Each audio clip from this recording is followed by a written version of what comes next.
अरे भाई रुक्मणी, कहाँ हो? मैं कब से चाय और पकोड़ों का इंतज़ार कर रहा हूँ, मगर तुम अब तक चाय और पकोड़े लेकर आई नहीं। देखो तो बाहर बारिश आकर थम भी चुकी है, मगर तुम अब तक रसोई से बाहर नहीं आई। प्रकाश जी बालकनी में बैठे बैठे बोले। रुक्मणी जी, जो कि पकोड़े तल चुकी थी, उन्हें प्लेट में डालते हुए बोली, आप भी हद करते हैं। मैं अब पहले की तरह जवान तो नहीं रही ना। आपने हुक्म दिया और तुरंत आपका हुक्म पूरा कर दूं।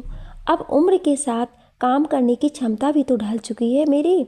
अब हर काम में समय लगता है मुझे। खैर, एक तरफ चाय बन रही है, बस दोनों साथ में लेकर आ रही हूँ। थोड़ी देर में रुक्मणी जी चाय और पकोड़े लेकर बालकनी की मेज पर रख देती हैं। प्रकाश जी पकोड़े खाते हुए बोले, रुक्मणी, भले तुम्हारी उम्र हो चली है, मगर तुम्हारे हाथों का स्वाद अभी भी वैसा ही बरकरार है जैसा इतने साल पहले था।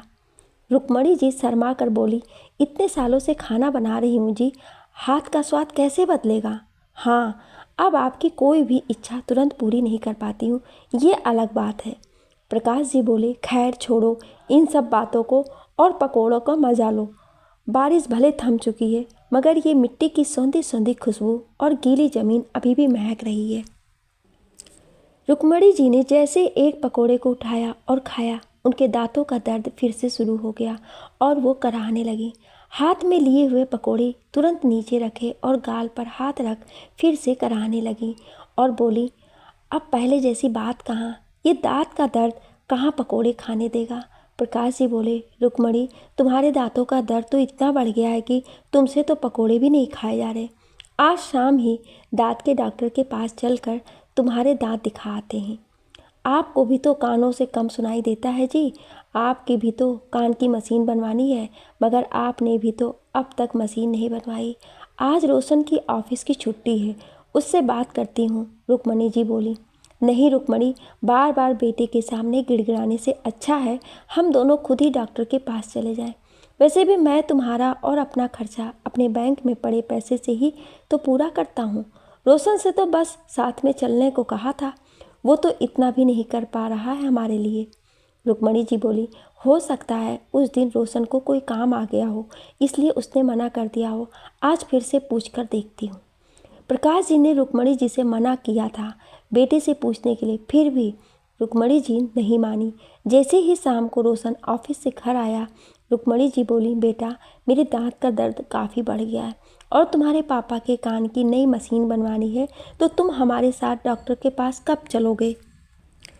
रोशन चिढ़ते हुए बोला, माँ, इतने छोटे से काम के लिए आप लोग बार बार मुझे क्यों परेशान कर रहे हैं? आप दोनों खुद भी तो जा सकते हैं डॉक्टर के पास। जाने के लिए भी मेरा साथ चलना ज़रूरी है क्या? रुक्मणी जी बोली, बेटा, तुम होगे तो हमें संतुष्टि रहेगी।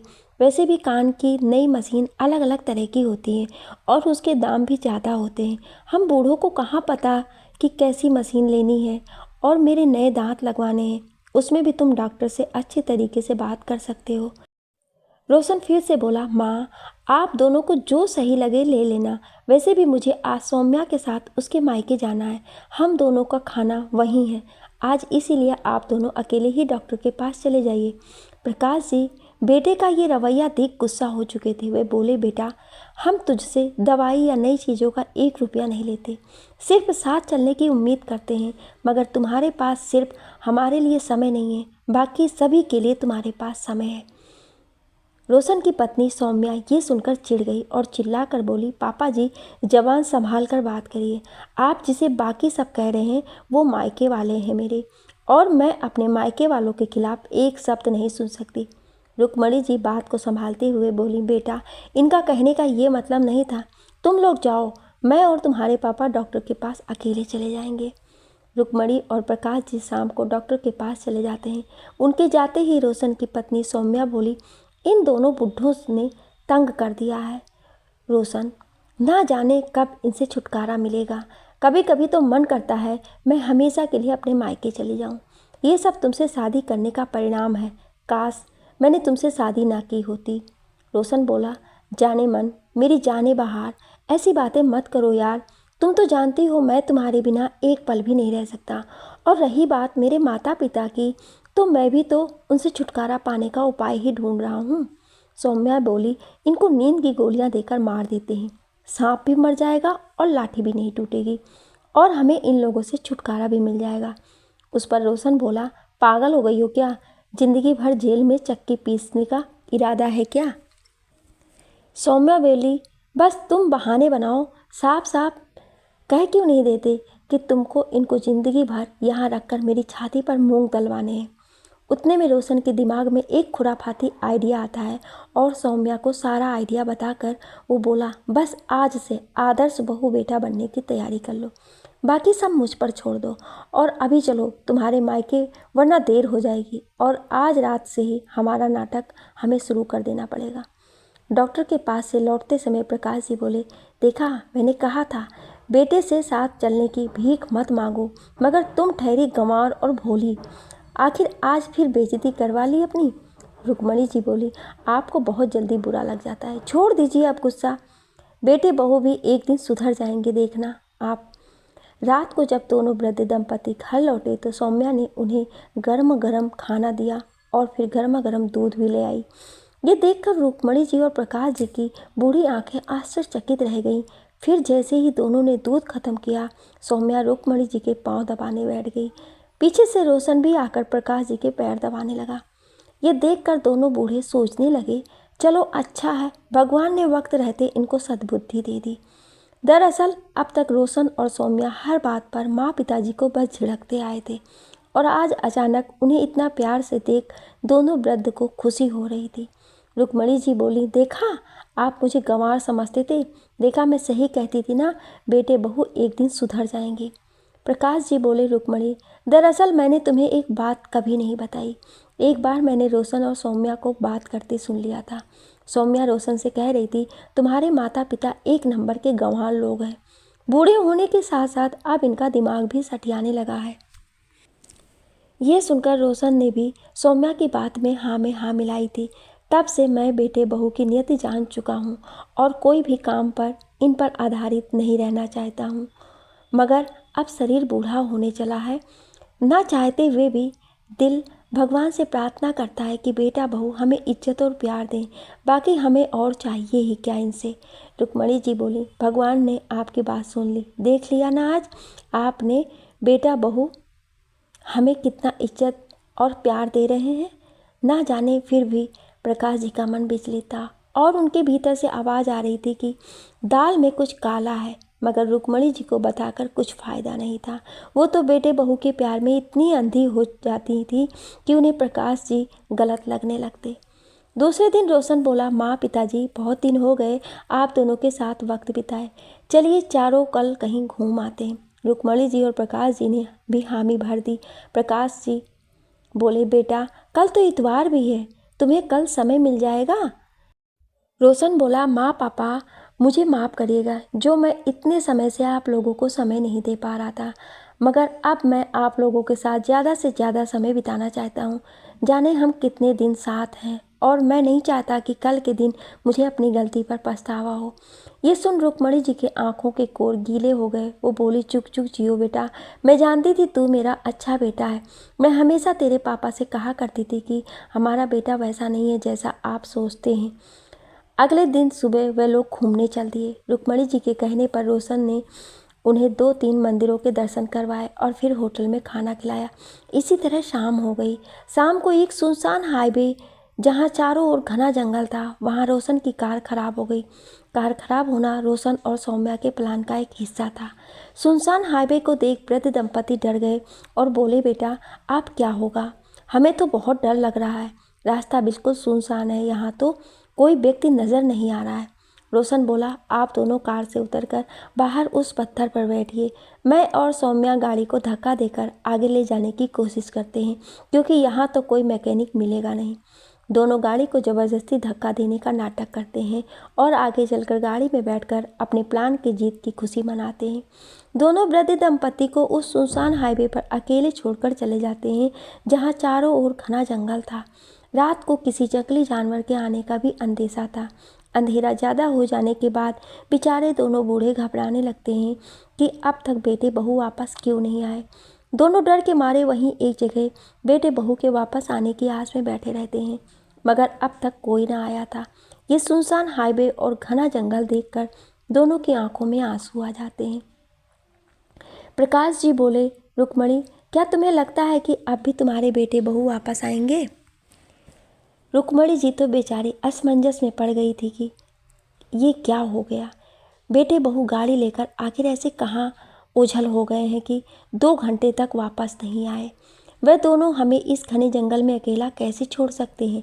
उतने में वहाँ से एक सीनियर पुलिस ऑफिसर की गाड़ी गुजरती है, जो उन्हें यहाँ अकेला देख गाड़ी रोककर सारा वार्तालाप करते हैं। सभी को साफ साफ समझ आ गया था कि बेटे बहू उन्हें यहाँ ऐसे ही मरने के लिए अकेला छोड़कर चले गए हैं। ऑफिसर उन्हें अपने क्वार्टर में ले गया, उन्हें खाना खिलाया और बोला, आपके बेटे बहू कानून से ज़्यादा आपके अपराधी हैं, बताइए उन्हें कैसी सज़ा देनी है। दोनों दंपति जो अब तक बेटे बहू की इस हरकत पर परेशान थे, वे कहते हैं, वे लोग जिस घर में रह रहे हैं वो घर हमने पाई पाई जोड़कर बनाया है, वो घर हमें वापस चाहिए और सज़ा तो इनको ऐसी देनी है कि सारा जग याद करे। ऑफिसर, जिसका नाम प्रताप सिंह था, रोशन के घर जाकर नोटिस पकड़ाता है और कहता है, ये घर सरकार की प्रॉपर्टी पर बना है, 10 दिन में ये घर खाली करो वरना वह उन्हें घसीटते हुए बाहर निकाल देगा। रोशन और सौम्या जो अब तक खुशियां मना रहे थे, ये सुनकर दोनों के चेहरों की हवाइयाँ उड़ जाती हैं। पुलिस अफसर के कहने के बाद रोशन कई सरकारी कार्यालयों में चक्कर काटता है, मगर वो कहते हैं ना, जिसकी नीयत साफ नहीं होती भगवान भी उसका साथ नहीं देते। रोशन का किसी ने साथ नहीं दिया और उसे वो घर खाली करके किराए के मकान में आना पड़ा। किराए के मकान में आते ही रोशन पर रिश्वत लेने के इल्ज़ाम के कारण उसे अपनी नौकरी से हाथ धोना पड़ा। अपने ही माँ पिता को यूं सुनसान हाईवे पर अकेले छोड़ने की सज़ा मिल रही थी आज दोनों को। रोशन और सौम्या अब सड़क पर आ गए थे और दोनों अपने द्वारा की गई गलती पर बहुत रो रहे थे। अपनी गलती का पश्चाताप करने दोनों अपने माँ पिता को ढूंढने निकलते हैं। रोशन सौम्या से बोला, काश मैं तुम्हारी बातों में ना आता तो आज मेरा ये हाल ना होता। सौम्या बोली, तुम्हारे माता पिता को हाईवे पर छोड़ने का सारा घटिया प्लान तुम्हारा था, समझे? रोशन बोला, सौम्या, तुमने मेरे कान भर भर कर मुझे अंधा और बहरा बना दिया था, इसलिए मैंने ऐसा घटिया प्लान बनाया कि अपने ही माता पिता को घने जंगल में सुनसान हाईवे पर छोड़ आया। न जाने क्या हुआ होगा बेचारों का, और रोने लगे। सौम्या भी रोते हुए बोली, कोई दुश्मन के साथ भी ऐसा नहीं करता होगा जो हमने उनके साथ किया है। प्रताप सिंह ये सारा तमाशा देख रहा था। वो दोनों को अपनी जीप में बैठाता है और उनके पुराने घर ले जाता है और कहता है, तुम्हारे माँ पिताजी अंदर हैं, आज तुम्हें अपनी गलती का एहसास हो गया है इसलिए छोड़ रहा हूँ, वरना दोनों को ज़िंदगी भर जेल में चक्की पिसवाता, समझे? तुम जैसे बच्चों से तो भगवान बे औलाद रखे लोगों को कम से कम सुखी शांति से तो जिएंगे। रोशन और सौम्या अंदर जाकर अपने माता पिता के कदमों में गिर जाते हैं। खुशी, दुख, शर्मिंदगी, पीड़ा, सारे भाव उनके चेहरे पर उमड़ आते हैं। प्रकाश जी रोशन के गाल पर कसकर एक तमाचा जड़ देते हैं। रोशन अपना दूसरा गाल भी आगे करके बोलता है, मारिए पिताजी, मुझे मारिए, मैं आपका और माँ का गुनहगार हूँ। दूसरी तरफ सौम्या भी जोर जोर से रोते हुए बोली, हाँ माँ, आप चाहें हमको जो सज़ा दें मगर हमें माफ़ कर दीजिए। रुक्मणी जी बोली, रोशन, मैंने तुम पर अंधों की तरह विश्वास किया था। जब भी तुम दोनों गलती करते मैं तुम्हारे पिताजी को समझा बुझाकर मना लेती, मगर इस बार तो तुमने हमको मरने के लिए ही छोड़ दिया। इस गलती की माफ़ी नहीं मिल सकती तुम्हें। जाओ, निकल जाओ यहाँ से। प्रकाश जी और रुक्मणी जी ने मुंह फेर लिया, मगर रोशन और सौम्या उनके पाँव में बैठकर गिड़गिड़ाने लगे।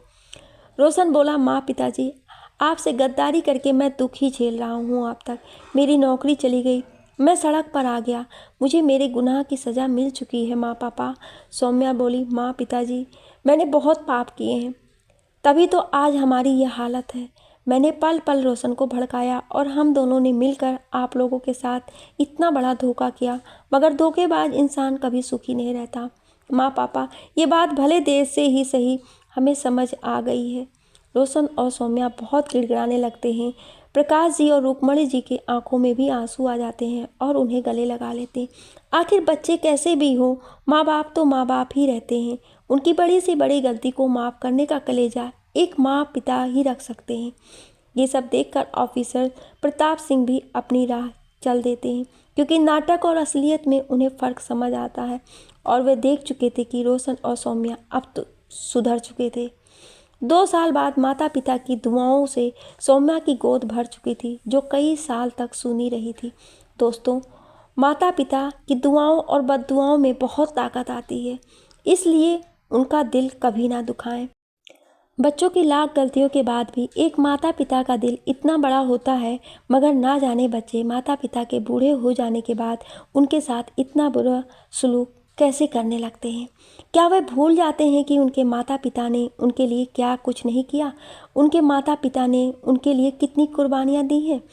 दोस्तों, इस कहानी को लेकर आपकी क्या राय है, कमेंट में ज़रूर बताएं और ऐसी ही कहानियाँ सुनने के लिए हमारे चैनल को सब्सक्राइब जरूर करें। Thank you.